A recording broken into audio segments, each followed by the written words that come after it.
ऐसे ही का तमाम ये तंगो दीवार है, वैसा ही रंगो रूप है, पैसा ही माल है।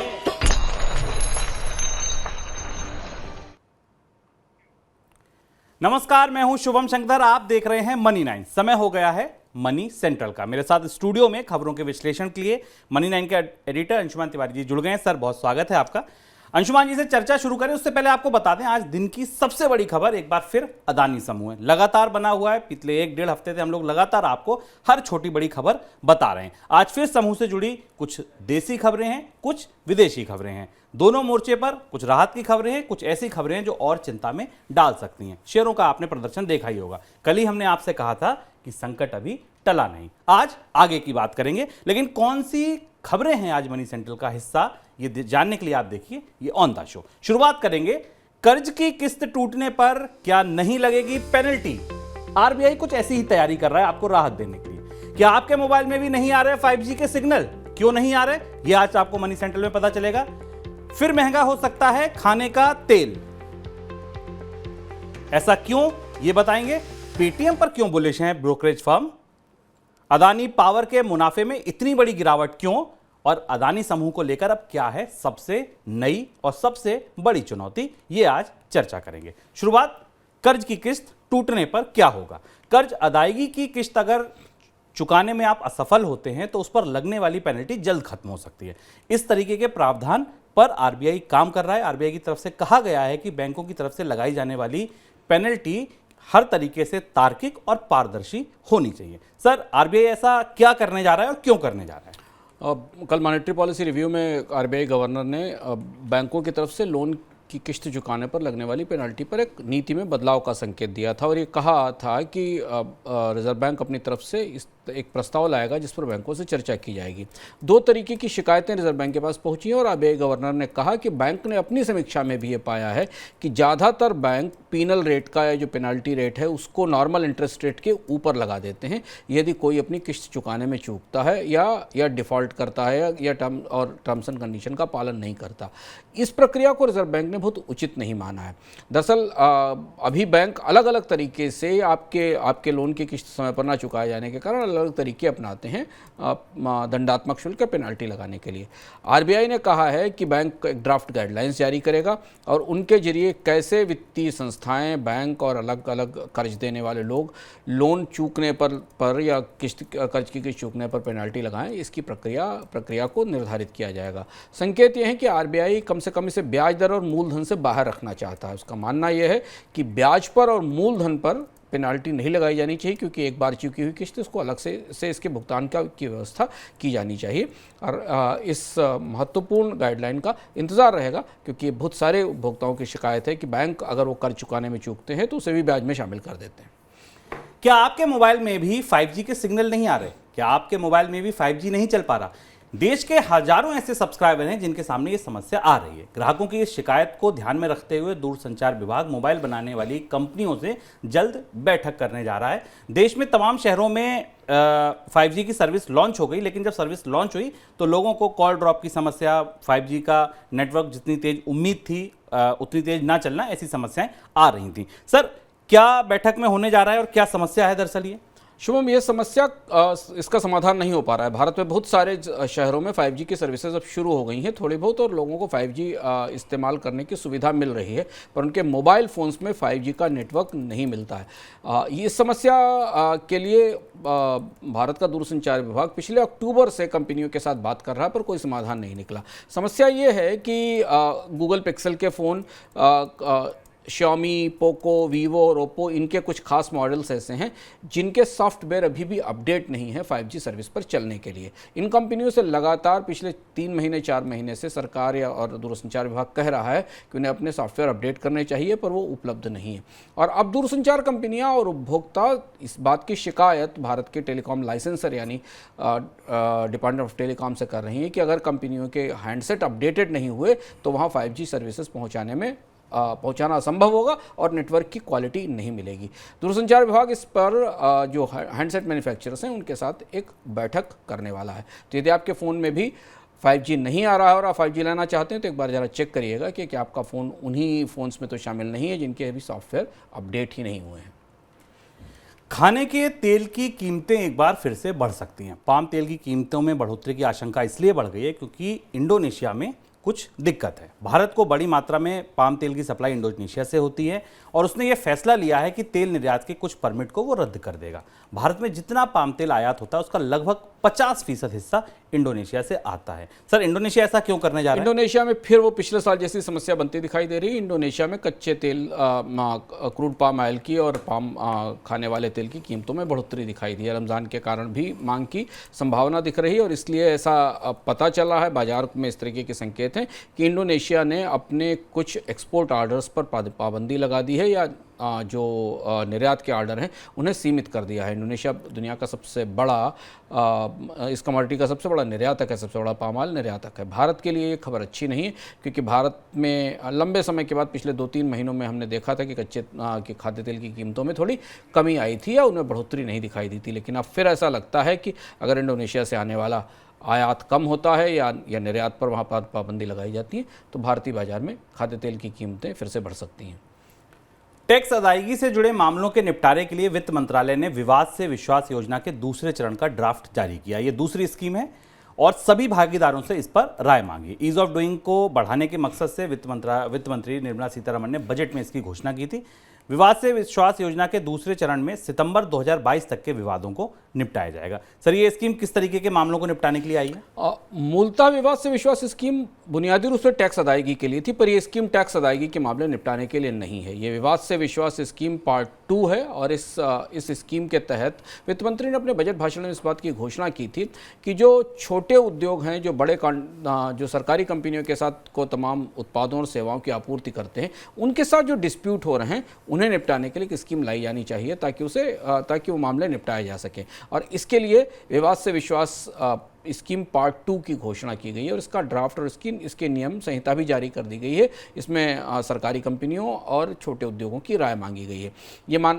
इनमें वो सारी कंपनियां शामिल होंगी जो या तो केंद्र सरकार की कंपनियां हैं या जिनमें केंद्र सरकार की कम से कम 50% की हिस्सेदारी है, इससे मेट्रो भी होंगी। विवाद और समस्या ये थी कि बहुत सारे सरकारी उपक्रम छोटे उद्योगों से सामान और सेवाएं लेते हैं और उन्हें कॉन्ट्रैक्ट देते हैं, अनुबंध देते हैं और उनमें डिस्प्यूट आते हैं। खासतौर से कोविड के दौरान ऐसा हुआ कि कंपनियां कोविड के लॉकडाउन के कारण इन सरकारी कंपनियों और सरकारी ग्राहकों को, विभागों को सामान और सेवा की आपूर्ति नहीं कर पाई और ये मामला अदालतों में, लिटिगेशन में चला गया। इसके समाधान के लिए ये स्कीम लाई गई है। छोटे उद्योग इसकी काफ़ी समय से मांग कर रहे थे। उनका मानना था कि उन्हें इस तरीके की राहत मिलनी चाहिए और ये इस स्कीम के तहत इस डिस्प्यूट सेटलमेंट, इन विवादों के सेटलमेंट का एक तरीका तय किया जाएगा और ये पूरी की पूरी स्कीम जो सेंट्रल गवर्नमेंट का ई मार्केट प्लेस स्कीम है उसके जरिए लागू होगी। जब स्टेक होल्डर्स के यानी सरकारी विभागों और सरकारी कंपनियों के और उद्योग की राय इस पर आ जाएगी तब इसकी विस्तृत गाइडलाइंस जारी की जाएंगी। फिनटेक कंपनी पेटीएम के तिमाही नतीजों के बाद से शेयर में लगातार तेजी बनी हुई है। 2 से 3 कारोबारी सत्र में पेटीएम का शेयर 25 से 30% तक उछल गया। कंपनी का ऑपरेटिंग प्रॉफिट में कंपनी पहली बार आई थी। नतीजों में यह बताया गया था कि घाटा 779 करोड़ रुपए से घटकर 392 करोड़ रुपए रह गया है। कंपनी की तरफ से यह भी कहा गया था कि अगली 3 तिमाही में कंपनी मुनाफे में लौट आएगी। कंपनी के तिमाही नतीजों के बाद कई ब्रोकिंग कंपनियों ने शेयर को अपग्रेड किया है। ब्रोकिंग कंपनी मैक्वारी ने शेयर को डबल अपग्रेड किया है, अंडर परफॉर्म से सीधे आउट परफॉर्म की श्रेणी में डाल दिया है। शेयर का लक्ष्य भी 800 रुपए कर दिया। गुरुवार को शेयर फिलहाल 728 रुपए के आसपास कारोबार करता देखा गया। सर, पेटीएम के स्टॉक पर इतने बुलिश क्यों हैं ब्रोकरेज? पेटीएम के स्टॉक पर लोगों का, ब्रोकर्स का नज़रिया बदल रहा है। हालांकि स्टॉक की प्राइस इशू प्राइस से काफ़ी नीचे है, लेकिन 2 चीज़ें महत्वपूर्ण दिखाई दी ताज़ा तिमाही नतीजों के बाद। एक तो ये कि जो डबल अपग्रेड किया और कुछ लोगों ने तो अंडर परफॉर्म से ओवर परफॉर्म, आउट परफॉर्म की कैटेगरी में भी रखा। इन सारी एजेंसियों का ये मानना है, इन सारे ब्रोकरेज हाउसेस का मानना है कि जब पेटीएम का इशू आया था उस समय तक फ्री कैश फ्लो की, प्रॉफिट की, इस सब की चर्चाएं नहीं थी कंपनी के भीतर। लेकिन अब मैनेजमेंट का पूरा नज़रिया बदल रहा है। मैनेजमेंट खर्चे कम करने की कोशिश कर रहा है और प्रॉफिट लाने की कोशिश कर रहा है, ऑपरेटिंग प्रॉफिट लाने की कोशिश कर रहा है। इसलिए जो ईबिटा प्रॉफिटेबिलिटी है वो थोड़ी सी बेहतर दिखाई दे रही है। इस वजह से कंपनी के स्टॉक को लेकर अब नज़रिया बदला है और कंपनी के स्टॉक को थोड़ी बेहतर रेटिंग मिलना शुरू हुई है।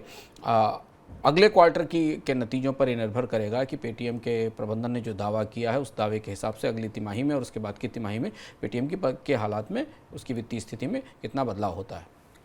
अमेरिका के राष्ट्रपति जो बाइडेन ने अमेरिका के बिगड़े आर्थिक हालात का हवाला देते हुए अमेरिका के अमीर लोगों पर ज्यादा टैक्स वसूलने का प्रस्ताव दिया है। सालाना $1 अरब से ज्यादा कमाई करने वाली कंपनियों से सालाना 15% टैक्स का प्रस्ताव है।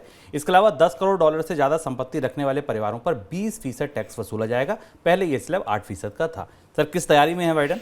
बाइडेन ने आने के बाद लगातार इस बात की कोशिश की थी कि अमेरिका में सुपर रिचेस और बड़ी कंपनियों पर टैक्स लगाया जाए, और इसकी तैयारी कोविड के पहले से ही संभावना दिखाई दे रही थी। पर कोविड के दौरान अमेरिका में इस बात की भूमिका भी बनी और आधार भी बना कि अमेरिका की जो सुपर रिच कंपनियां हैं, जो बड़ी कंपनियां हैं और जो सुपर रिच हैं, उन्होंने काफ़ी मुनाफे कमाए हैं। बाइडेन ने कहा कि इसलिए बाइडेन एक नया प्रस्ताव लेकर आ रहे हैं, और उस प्रस्ताव को हालांकि कांग्रेस की मंजूरी मिलेगी कि नहीं मिलेगी ये देखना मुश्किल है, लेकिन बाइडेन ने इस बात को की घोषणा जरूर कर दी है कि वेल्थी लोगों पर, संपत्ति वाले लोगों के ऊपर टैक्स लगाया जाएगा। और उन्होंने ये भी कहा अपने भाषण में कि बहुत सारी कंपनियां अमेरिका में ऐसी हैं 55 बिग कंपनियों का उन्होंने नाम लिया जिन्होंने $40 बिलियन के प्रॉफिट्स कमाए और एक भी पैसे का टैक्स पे नहीं किया है, और ये व्यवस्था बदली जानी चाहिए।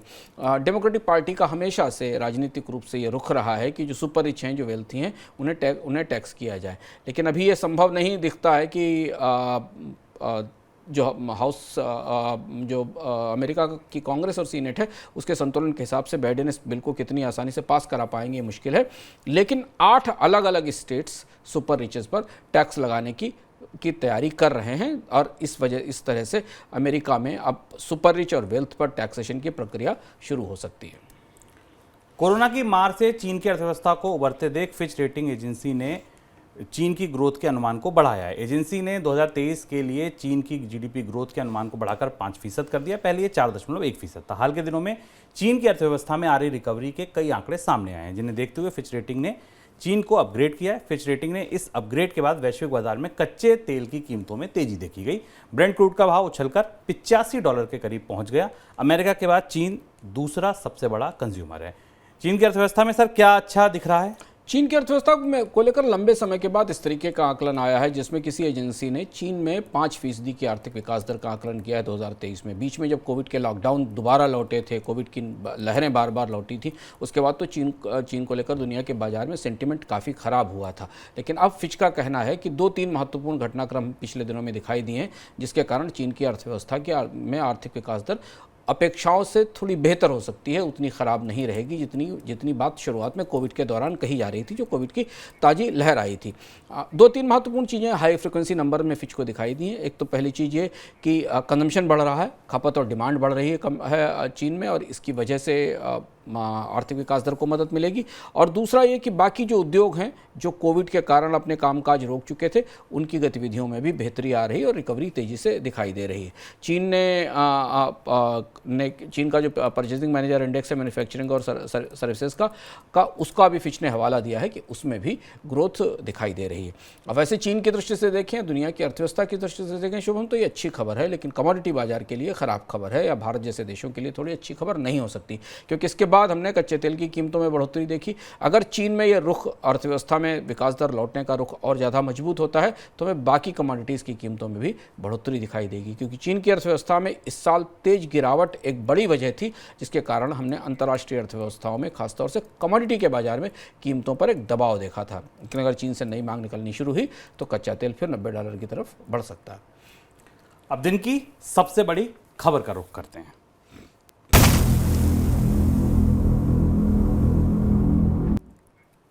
सबसे बड़ी खबर एक बार फिर अदानी समूह। 2 दिन की तेजी के बाद आज अदानी समूह की कंपनियों में फिर गिरावट देखने को मिली। शेयर बाजार में जो लोग नज़दीक से ट्रेड कर रहे हैं वो देख रहे हैं कि कभी गिरावट कभी तेजी। बाजार में उठापटक ज़्यादा है, क्योंकि पिक्चर अभी साफ नहीं है, धुंध बरकरार है। गुरुवार को शेयर बाजार में अदानी ग्रुप की अधिकतर कंपनियों के शेयर में भारी गिरावट देखने को मिली। फ्लैगशिप कंपनी अदानी एंटरप्राइज का शेयर 10% से ज़्यादा टूट गया। अदानी बिल्डर को छोड़ दीजिए तो बाकी सभी कंपनियों में बिकवाली दिखी। गुरुवार को अदानी ग्रुप से जुड़ी कई खबरें भी सामने आईं, जिनका असर शेयर बाजार के ग्रुप की कंपनियों पर देखने को मिला। कल हमने आपको मनी सेंट्रल में बताया था कि अभी संकट पूरी तरह टला नहीं है, और देखिए उसी का सूत्र पकड़िए और देखिए आज की खबरें ऐसा ही बताती हैं कि संकट अभी पूरी तरीके से इस ग्रुप से टला नहीं है। पहली खबर फ्रांस से। फ्रांस की कंपनी टोटल एनर्जी ने अदानी ग्रुप के हाइड्रोजन प्रोजेक्ट में निवेश की योजना को फिलहाल के लिए टाल दिया है। मॉर्गन स्टैनली कैपिटल इंटरनेशनल यानी MSCI की तरफ से कहा गया है कि इंडेक्स में उनकी तरफ से अदानी ग्रुप की कंपनियों की हिस्सेदारी घटा सकते हैं या कुछ कंपनियों को इस इंडेक्स से बाहर कर सकते हैं। किसी भी नामचीन इंडेक्स से बाहर होना किसी भी तरीके से अच्छी खबर नहीं है।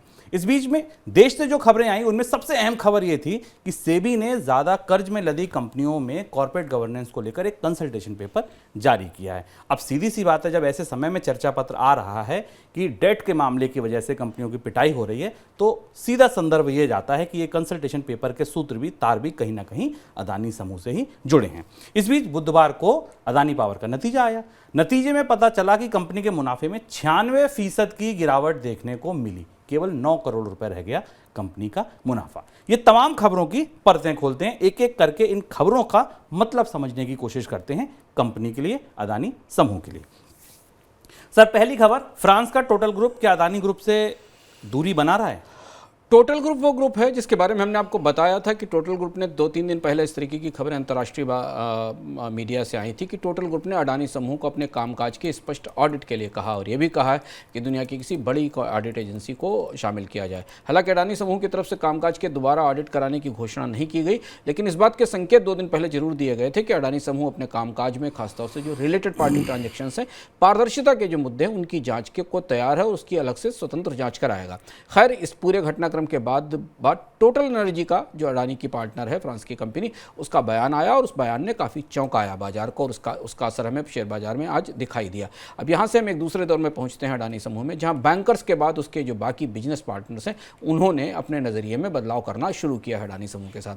टोटल एनर्जी अडानी के साथ ग्रीन हाइड्रोजन कारोबार में उतरना चाहती थी। इसकी अनुबंध या डील साइन नहीं हुई थी, लेकिन टोटल एनर्जी ने कहा है कि फिलहाल जो हाइड्रोजन ग्रीन हाइड्रोजन के उत्पादन में अडानी समूह के साथ भागीदारी की योजना थी उसे होल्ड पर डाल दिया गया, यानी उसे स्थगित कर दिया गया। ये खबर अडानी ग्रीन के लिए, अडानी ग्रीन एनर्जी और हाइड्रोजन परियोजनाओं के लिए अच्छी नहीं है। हालांकि बाकी चीज़ों के मामले में टोटल ने अडानी समूह के कामकाज पर अपनी भागीदारी को लेकर संतोष जाहिर किया और कहा है कि चीज़ें बेहतर हैं और ठीक ढंग से चल रही हैं। लेकिन पहली बार 12-13 दिनों के घटनाक्रम में शुभम ऐसा हुआ जब बैंकरों से बाहर, बैंकर और बॉन्ड मार्केट से बाहर किसी कंपनी ने, जो अडानी समूह की भागीदार थी, उसने अपने फैसले पर पुनर्विचार की घोषणा की और ये संकेत बाजार को में अच्छा नहीं गया। सर, दूसरा मुनाफा, अदानी पावर के मुनाफे में इतनी बड़ी गिरावट? अडानी पावर के मुनाफे में काफ़ी बड़ी गिरावट दिखाई दी और ये गिरावट थोड़ी चौंकाने वाली इस लिहाज से भी थी कि अडानी पावर ने अपनी सब्सिडरीज़ का विलय भी किया था, जिसे 6 ऑपरेटिंग सब्सिडरीज़ थी अडानी पावर की, जिनके विलय को मंजूरी भी मिल गई थी। लेकिन अडानी के ऑपरेशनल प्रॉफिट में या अडानी के मुनाफे में गिरावट की सबसे बड़ी वजह ये रही जो अडानी समूह की तरफ से बताई गई, जिस पर हम लगातार पिछले साल चर्चा करते हैं शुभम, की कोयले की कीमतें बढ़ने के कारण महंगा कोयला मिलने के कारण और फ्यूल अवेलेबिलिटी कम होने के कारण कंपनी के बिजली घरों में पर्याप्त उत्पादन नहीं होने के कारण अडानी पावर को के मुनाफे में गिरावट आई और काफ़ी तगड़ी गिरावट थी, करीब 96% अडानी पावर का मुनाफा गिरा। लेकिन कंपनी का कहना था कि अगली तिमाहियों में अब इसमें बेहतरी और बढ़ोतरी दिखाई देगी क्योंकि कोयले की आपूर्ति की समस्या का समाधान भी कर लिया गया। पर बाजार का जो सेंटिमेंट है, बाजार का जो मिजाज है, जिसमें अडानी को लेकर कोई भी छोटी बड़ी खबर सक्रियता बंद करती है और माहौल बिगाड़ती है, उस संदर्भ में अडानी पावर के मुनाफे में इतनी तेज गिरावट बाजार का मिजाज और ज़्यादा सतर्क करने के लिए और बाजार का मिजाज और ज़्यादा खराब करने के लिए ये खबर प्रभावी साबित हुई और हमने देखा कि अडानी ग्रुप के स्टॉक्स में तेज गिरावट आई। और अगले तिमाही में तो सर और स्थिति बिगड़ सकती है, बांग्लादेश से जो खबर आई उसका भी असर दिखेगा? हाँ, अभी ये स्पष्ट नहीं कि बांग्लादेश वाली डील का क्या हुआ, क्योंकि अडानी समूह की तरफ से कहा गया था कि बांग्लादेश की सरकार कीमतों में कमी चाहती, बिजली की दरों में कमी चाहती है। अभी वो प्रस्ताव रद्द नहीं हुआ है, डील रद्द नहीं हुआ है, उस पर बातचीत चल रही है। लेकिन जो तस्वीर अडानी पावर को लेकर की बनती दिख रही है, उसमें अगले क्वार्टर पर सबकी निगाहें होंगी कि कंपनी इस घाटे से जो नुकसान इस बार दिख रहा है उसे कितनी तेजी से उबर पाती है। सर, अब अगली बात, सेबी ने कंसल्टेशन पेपर जारी किया, चर्चा पत्र जारी किया, भागीदारों की राय मांगी। क्या मामला है ये, क्या कहता है ये चर्चा पत्र, किस तरह की कंपनियों पर ये मुश्किल है? सेबी ने कल कॉर्पोरेट गवर्नेंस को लेकर एक महत्वपूर्ण चर्चा पत्र जारी करने का संकेत दिया। सेबी ने कहा कि जो रिलेटेड पार्टी ट्रांजैक्शंस होते हैं high value debt listed companies में, यानी अडानी जैसी कंपनियां हैं, वो बड़ी कंपनियां जिनके पास काफ़ी कर्ज होता है, वो अपने समूह के भीतर किस तरीके के ट्रांजैक्शंस करती हैं और जिनके पास जिनकी लिस्टेड कन्वर्टिबल डेट्स यानी उनका जो बाजार में सूचीबद्ध कर्ज है वो 500 करोड़ रुपए से ऊपर है, वहाँ कॉर्पोरेट गवर्नेंस के कुछ गहरे मुद्दे हैं और उन मुद्दों की समीक्षा के लिए और उनके कामकाज की समीक्षा के लिए एक कंसल्टेशन पेपर जारी किया जाएगा और इस कंसल्टेशन पेपर के आधार पर पारदर्शिता को बहाल करने की कोशिश की जाएगी। हालांकि इसमें अडानी समूह का नाम नहीं लिया गया, लेकिन इस कंसल्टेशन पेपर के आने का समय और इससे जुड़े हुए जो सवाल हैं उनके हिसाब से माना गया कि जो दबाव सेबी पर है चीज़ें साफ सुथरी और पारदर्शी करने का, उस दबाव के तहत सेबी को ये चर्चा पत्र लाने की घोषणा करनी पड़ी। हमें याद रहेगा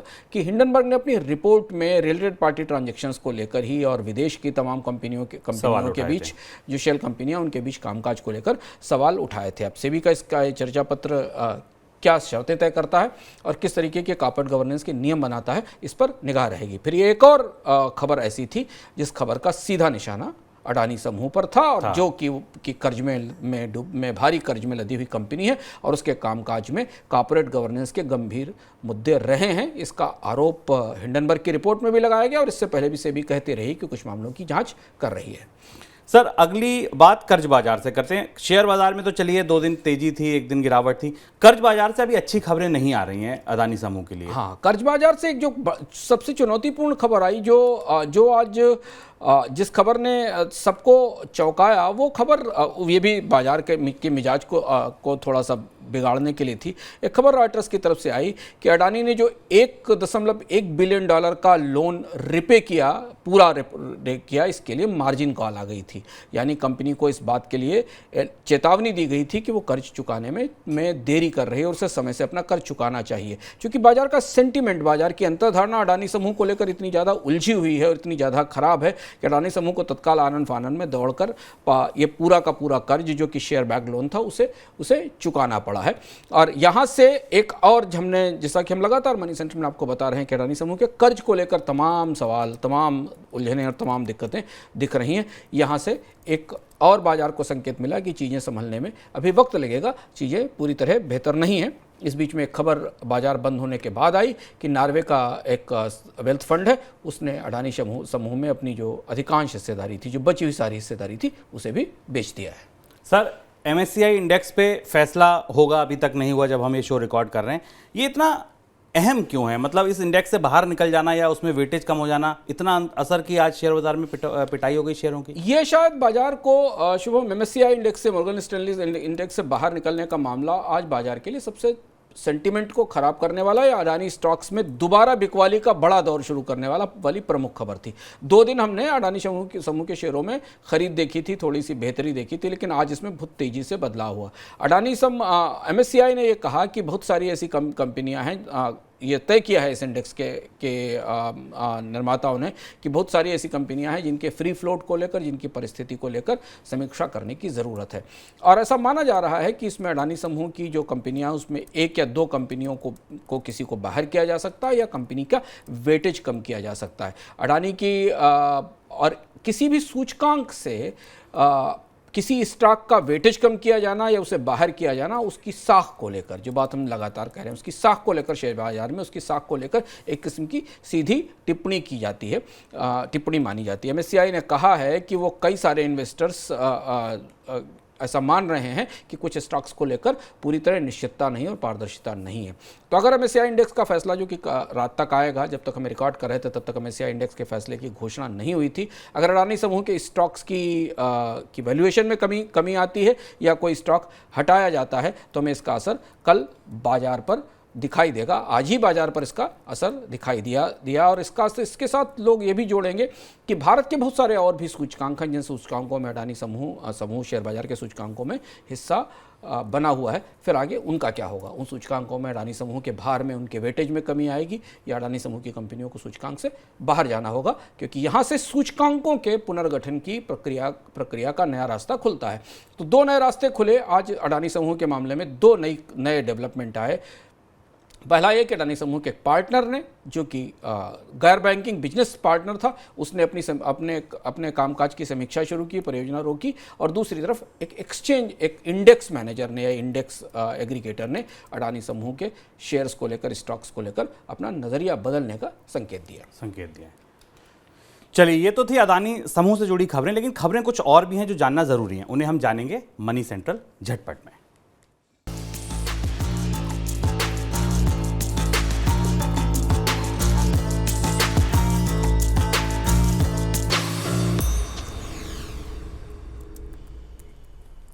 सरकार के प्रतिबंध का सामना करने वाले डिजिटल लैंडिंग ऐप्स ने प्रतिबंध को खत्म किए जाने के लिए सरकार के सामने अपना पक्ष रखना शुरू कर दिया है। कई लैंडिंग ऐप्स ने अपनी शेयर होल्डिंग से जुड़े दस्तावेज सरकार को सौंपे हैं। सरकार ने हाल ही में 232 मोबाइल ऐप्स पर प्रतिबंध लगा दिया था और उनमें 90 से ज़्यादा डिजिटल लैंडिंग ऐप्स थे।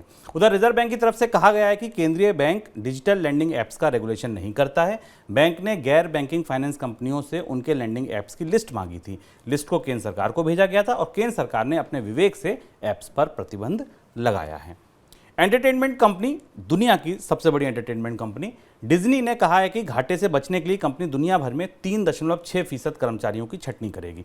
आपको फीसद में ये आंकड़ा छोटा लग सकता है, लेकिन आंकड़ा 7,000 कर्मचारियों का है। 7,000 से ज़्यादा कर्मचारियों की छंटनी डिज्नी करने जा रही है। कंपनी ने खर्चों में कटौती के जरिए $5.5 अरब बचाने की योजना बनाई है और उसी योजना के चलते कर्मचारियों की छंटनी की जा रही है। कंपनियों को पैसे बचाने होते हैं, सबसे पहले एम्प्लॉयज़ को निकालती हैं। उधर वीडियो कॉन्फ्रेंसिंग कंपनी जूम ने भी दुनिया भर में 15% स्टाफ निकाल दिया है। 15% स्टाफ फिर आपको छोटा लग रहा होगा, लेकिन यहाँ भी 1300 कर्मचारियों की छंटनी हुई है। सर, कोई टिप्पणी आपकी? टेक कंपनियों के बाद शुभम अब एंटरटेनमेंट कंपनियों में छंटनी का दौर शुरू हुआ है और ये अर्थव्यवस्था में जो सस्ती पूंजी न उपलब्ध होने के कारण, ब्याज दरें महंगी होने के कारण जो समस्या थी, उस समस्या के आगे बढ़ने का परिदृश्य दिख रहा है। इससे पहले वार्नर ब्रदर्स ने और नेटफ्लिक्स ने, इन्होंने भी अपने यहाँ छंटनी की थी। और जब डिज्नी जैसे बड़े समूह जो कि एंटरटेनमेंट के लीडर हैं, जब इस तरीके की छंटनी करते हैं तो इसका असर और भी बड़े एंटरटेनमेंट बाजार पर, जो बाकी सप्लायर्स हैं, क्योंकि एंटरटेनमेंट इंडस्ट्री काफ़ी बड़ी इंडस्ट्री है, उन पर दिखाई देता है। लेकिन ये काफ़ी बड़ी छंटनी है डिज्नी के हिसाब से, क्योंकि डिज्नी इस छंटनी के जरिए लगभग $5.5 बिलियन की कॉस्ट सेविंग करना चाहती है, जो कि काफ़ी बड़ी कॉस्ट सेविंग है। चलिए, तो ये था हमारा आज का मनी सेंट्रल। अब आपको बताते हैं कल के हेलो मनी 9 के बारे में। कल हेलो मनी 9 में बड़े खास गेस्ट हमारे साथ जुड़ रहे हैं। कल हमारे साथ जो गेस्ट जुड़ रहे हैं उनका नाम है धवल पी व्यास, बाजार के जाने माने विशेषज्ञ हैं। अगर आपका शेयर बाजार से जुड़ा, शेयरों से जुड़ा, किसी कंपनी से जुड़ा कोई सवाल है, चाहे अदानी हो, चाहे कोई और शेयर हो, बाजार की उठापटक में आप अपनी रणनीति बनाना चाहते हैं, लंबे समय से कोई शेयर खरीद रखा है उसको बेचना चाहते हैं, या नया पोर्टफोलियो बनाना चाहते हैं, सब कुछ पूछिए धवल जी से। 9311121874 ये हमारा नंबर है। money9query@tv9.com हमारा ईमेल आईडी है। अपना नाम, शहर का नाम, सवाल और अपना मोबाइल नंबर लिखना ना भूलें अगर मेल कर रहे हैं तो। कल आपकी बात कराएंगे हम धवल बी व्यास जी से और आपके जो भी सवाल होंगे उनके जवाब दिलवाएंगे। तो जुड़ना ना भूलिए हेलो मनी 9 के साथ दोपहर 2 बजे से 3 बजे तक लगातार। फिलहाल दीजिए इजाजत, कल शाम को 7 बजे नया मनी सेंटर लेकर आऊँगा। नमस्कार।